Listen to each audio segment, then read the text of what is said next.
Hello guys, welcome back to Zig the Programming Guide channel. In today's video, I'll be showing you how to change your fonts in Roblox Mobile.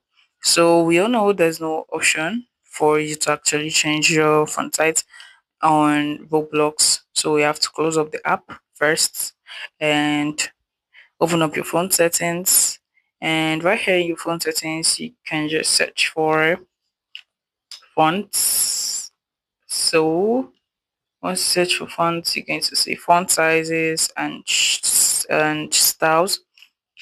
Choose for that. It actually works for iPhone users and Android users. So I'm going to be using this one right here and try to minimize the size as well. So after doing that, you can see it changed. So after that, you can just choose to restart your phone, right? And once you restart your phone, you are going to see that it has already been applied. So I'm going to close up all my apps and go to my Roblox to see if it actually changed. Okay, and you can see mine changed already.